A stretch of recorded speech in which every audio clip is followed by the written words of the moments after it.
July 1974. Frank Sinatra is sitting on a private plane on a tarmac in Australia, and he cannot leave. Not because of mechanical failure, not because of weather, because the country's transport unions have refused to service his aircraft at all. No fuel, no ground crew, nothing, until Sinatra issues a public apology. Hotel staff have refused to serve his traveling party. Journalists across the country are refusing to cover his remaining concerts. What started as a few sentences spoken from a concert stage had, within days, escalated into a full-blown international incident, with the biggest entertainer in America effectively stuck in place by a nationwide labor standoff. This is the full story of how it happened. In July 1974, Frank Sinatra arrived in Australia for a concert tour, part of a broader international touring schedule during this active period of his career following his return from retirement the previous year.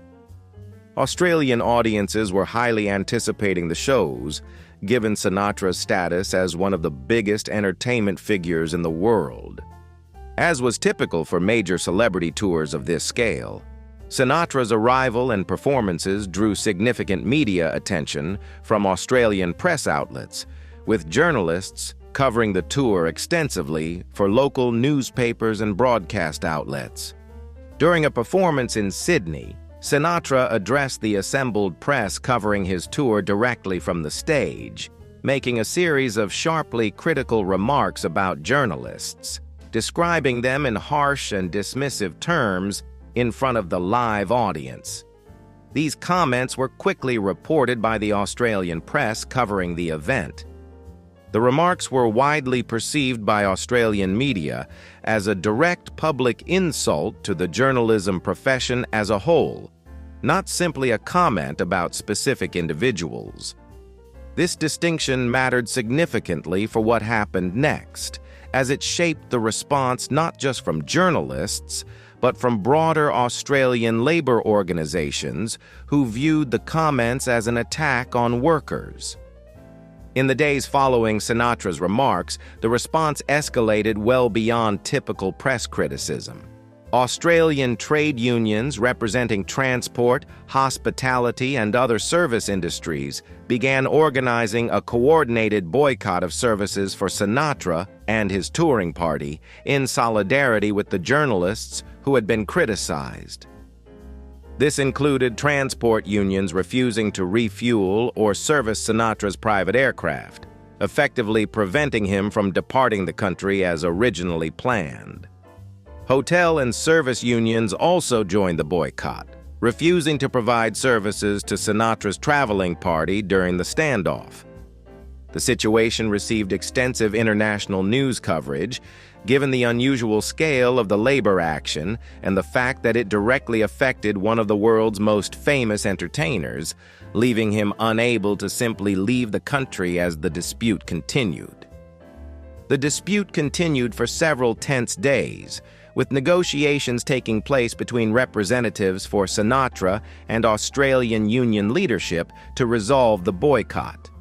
According to documented accounts from the time, the situation required direct intervention and negotiation before services were restored and Sinatra's party was able to resume normal travel arrangements.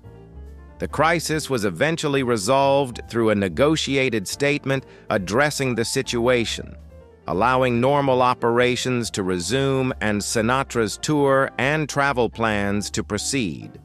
The exact terms of the resolution were widely covered by press at the time, marking the formal end of the standoff after days of international headlines.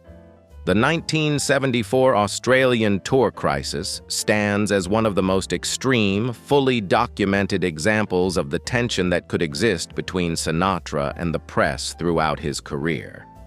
Tension that, as covered in earlier chapters of Sinatra's story, dated back decades to incidents like the 1947 Cairo's nightclub altercation.